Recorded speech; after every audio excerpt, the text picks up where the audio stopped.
नमस्कार मित्रांनो, जी काही आपली ॲग्रिस्टॅक योजनेअंतर्गत फार्मर आय डी आहे, ती फार्मर आय डीचे जे काही अप्रूव्हल आहे, त्या अप्रूव्हल करण्याची जी काही स्टेप आहे, जी काही सुरुवात आहे ती झालेली आहे.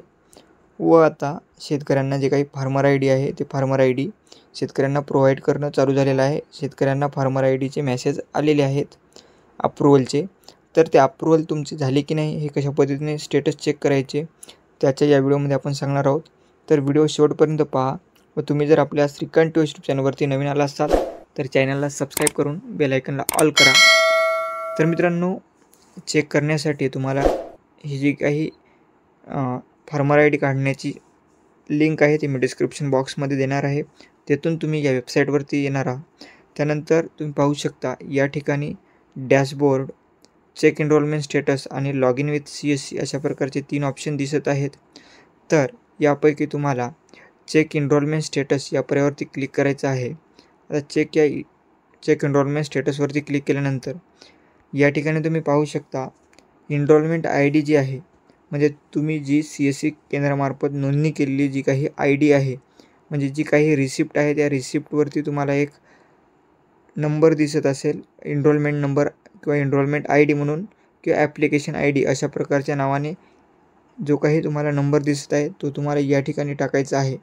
किंवा तुम्ही दुसरा पर्याय जो काही आधार नंबर आहे त्याने सुद्धा चेक करू शकता.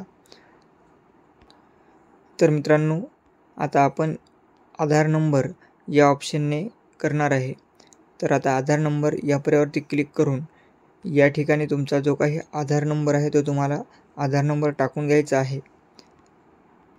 आधार नंबर टाकल्यानंतर हे जे काही चेक हे बटन आहे, या बटनावरती तुम्हाला क्लिक करायचं आहे. त्यानंतर या ठिकाणी पाहू शकता अशा प्रकारची काही डिटेल्स येईल. त्यानंतर तुम्हाला स्क्रॉल करायचं आहे. स्क्रॉल केल्यानंतर तुम्ही पाहू शकता या ठिकाणी सेंटर आय डी दिलेला आहे. त्याचबरोबर अप्रूव्हल स्टेटस जे काही आहे ते अप्रूव्हड झालेलं आहे, म्हणजे तुमचा जो काही फार्मर आय डी आहे तो निघलेला आहे, अप्रूव्हल झालेला आहे. त्यानंतर फार्मर नेममध्ये तुमचं नाव दिसणार आहे.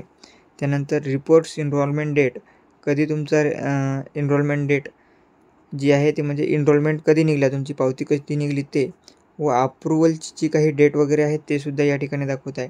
आणि ॲप्रूव्हल कोणत्या मेथडनं झालं ते पण दाखवत आहे, म्हणजे ॲप्रूव्हल ऑटो ॲप्रूव्हलने झालेले आहे अशा पद्धतीने दाखवत आहे.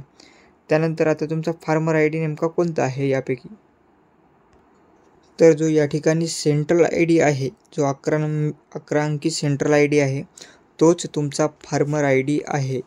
म्हणजे जो काही तुमचा या ठिकाणी सेंट्रल आय डी आहे तोच तुमचा फार्मर आय डी आहे. तर भविष्यामध्ये ज्या काही योजना असतील त्या योजनांसाठी तुम्हाला लागणारी गोष्ट म्हणजे फार्मर आय डी कार्ड व फार्मर आय डी नंबर हे टाकल्याशिवाय तुमचा कुठलाही अर्ज किंवा तुम्हाला कुठल्याही योजनेचा लाभ मिळणार नाही.